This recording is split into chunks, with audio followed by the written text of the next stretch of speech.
As the world's large OEMs throw about 9 and even 10-figure sums building new EV architectures, a small German company seems to have quietly stolen a march on all of them.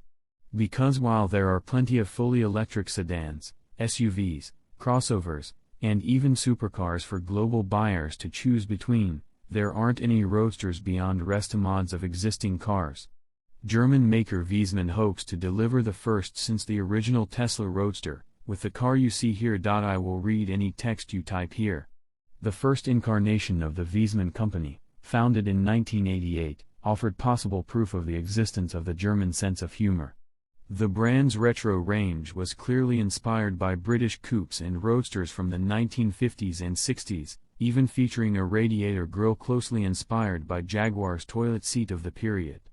But while real English sports cars from this era had fragile electrics and weepy engines, Wiesmann used modern BMW power plants. And from 2003 onward, it built its cars on an advanced bonded aluminum chassis similar in principle to the one used by both Lotus and Aston Martin. Yet Wiesmann ran out of road in 2013, the company falling into bankruptcy. British-Indian entrepreneur Rohin Berry later bought the brand and its assets and soon after started development work on what was meant to be a new Wiesmann Roadster that would carry on the tradition of its predecessors with BMW V8 power. That car was already largely engineered when Berry decided on a radical change in direction, switching the new model to an electric powertrain designed to get ahead of forthcoming European bans on pure combustion models. Which is what brought us to Germany to experience the company's prototype. Although close enough to production spec that we could drive it, the new car doesn't have a name yet. It is known internally as Project Thunderball, but the vigor with which James Bond rights holder Eon Productions guards its intellectual property means that will have to be changed ahead of customer deliveries. How about calling it the Revenant? The Wiesmann's new F Powertrain has been adapted to the core structure of what was meant to be the V8 car. It uses the engine compartment and what would have been the transmission tunnel to house a T-shaped battery pack developed by Rohin Mobility. This operates at 800 volts, supports fast charging, and is actively cooled using a water glycol mix.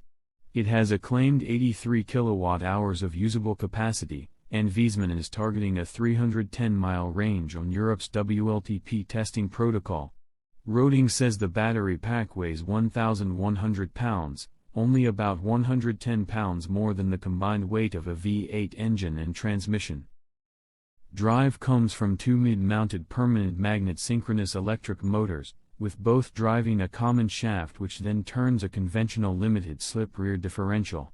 These are axial flux motors instead of the usual radial flux, a configuration that delivers better power density despite a relatively low maximum RPM, for an EV motor, of 9,000 revolutions per minute. Peak output is claimed to be 671 horsepower, accompanied by 811 pound-feet of torque, sufficient to make Project Thunderball quicker than any of Wiesmann's pre-bankruptcy offerings. And that list includes some cars powered by a turbocharged version of the E60 generation BMW M5's V10. Sadly, the prototype struggled to deliver a high percentage of its muscle for more than brief periods. Repeated requests for acceleration soon delivered the sensation of the powertrain derating, which can be likened to running into an unseen slick of molasses. I certainly didn't feel anything like the promise that the finished car will be able to blast from 0 to 60 miles per hour in less than 3 seconds and from 0 to 125 miles per hour in under 9.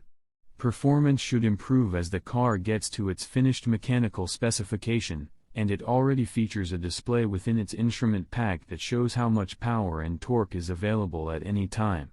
Even at well under full strength, though, Project Thunderball was quick enough to stick with a keenly driven V8-powered Wiesmann MF for over a route of German country roads. Yet despite the empirical equivalence, the F felt much less dramatic, lacking an exhaust soundtrack and without the punctuation of rising revs and shifting gears. Beyond wind noise, the prototype's defining soundtrack was a whine from the single-speed reduction gearing, which definitely suited the car better than silence, or artificial noises, but it does make for a very different acoustic experience than one provided by exploding hydrocarbons. There is plenty of promise too. The tallness of the battery pack means the Wiesmann has a higher center of gravity than an EV with an underfloor pack, but it also means the car handles like the company's earlier sports cars and also keeps a seating position that puts its driver's derriere just inches off the ground. So although the prototype lacked the ultra-keen, roll-free responses common to EVs with underfloor battery packs, the discernible lean under cornering loads and the amount of weight up front made reactions feel similar to its combustion sisters. Like them, it favored a relatively gentle arrival into a turn and was then willing to be pushed to the point at which the rear tires started to run short of grip.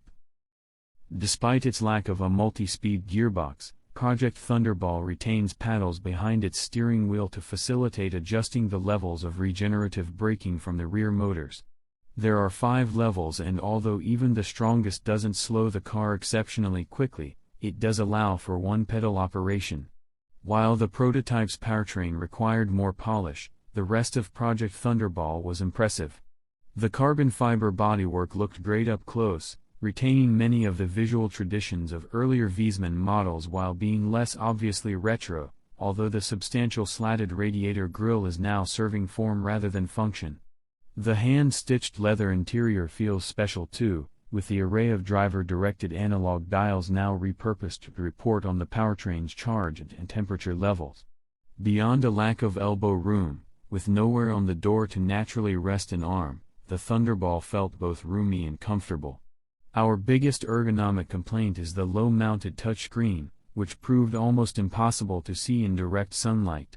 Too bad it also controls heating and ventilation settings, as well as infotainment. While none of the products from Wiesmann's first iteration ever officially reached the US, we're told Project Thunderball will indeed be undergoing full federal type approval for sale over here. European deliveries are due to begin in 2024, with Berry saying that the majority of the first batch of 100 cars destined for Europe already have deposits, despite anticipated pricing of €300,000, around $320,000.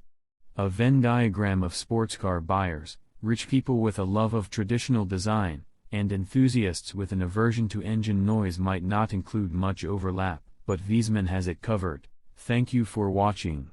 Please subscribe to the channel and like. It is not difficult for you, but for us it is motivation.